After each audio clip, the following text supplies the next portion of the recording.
In this problem, kailangan natin makuha yung height ng tortoise given with the two conditions or dimensions na nasa pictures, yung 200 cm at saka 230.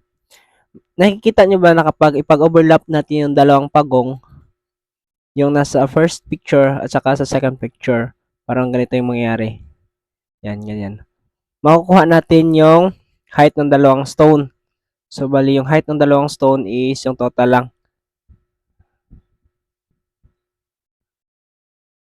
which is 430 cm.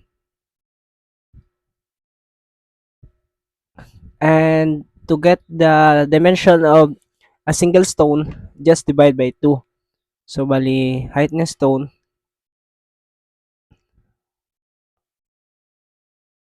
is equals to 430. We need to divide by 2, which is equals to 215 cm. And with this, gamitin natin yung second picture, second image, para makuha natin yung height ni tortoise. Given na this one is 215, yung height ni stone, 215.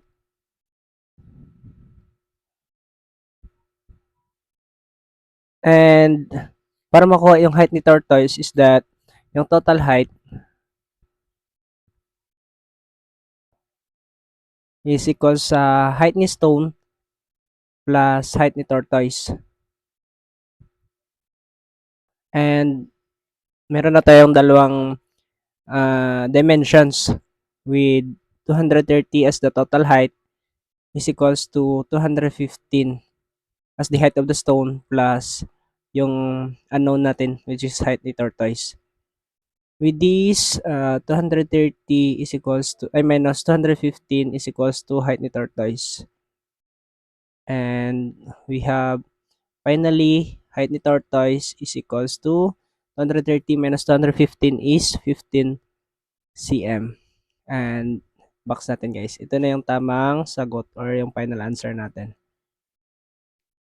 Pero alam nyo ba na may calculator techniques para dito? With the use of two equation to unknown, kailangan lang marunong kayo mag-convert from this image into equation. If not, don't you worry. Just follow me. Una, i-convert natin into variable. We have let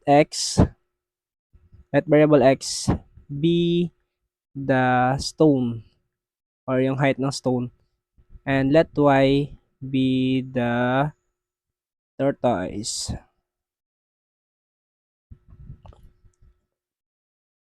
Sa image 1, we have first image.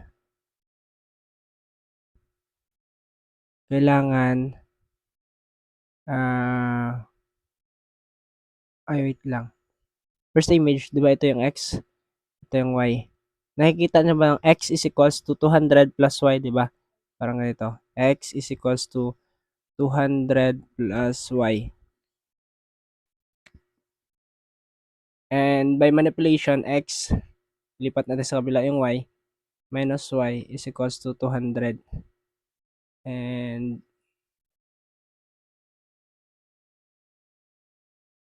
yung i-input natin sa calculator mamaya ganito. 1, negative 1, tsaka 200. Yan guys. And sa second image naman natin, we have this as x, and this as y. So, bali x plus y is equals to 230. Gets nyo ba? Parang ganyan. Tapos, ito naman yung input natin mamaya sa calculator. 1, 1, and 230. So, yung pattern guys is A, B, equals C. Ganyan. Ganyan yung pattern sa calculator. Ito lang. Follow nyo lang to guys. Itong ano. With the use of my Canon F789 SJA emulator, ito yung gagamitin natin guys. Sundan nyo lang. Punta tayo mode, equation, then 1 to equation to unknown. Then, ito na input na natin to lahat.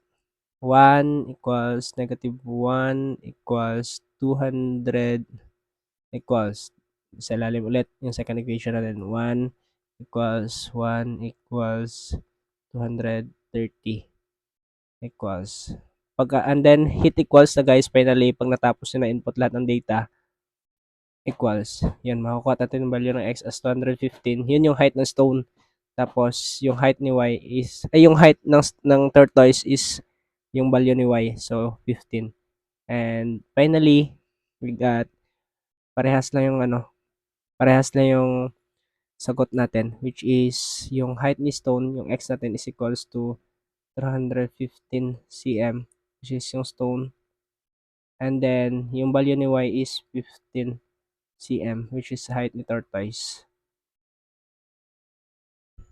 Remember, just do your best and God will do the rest.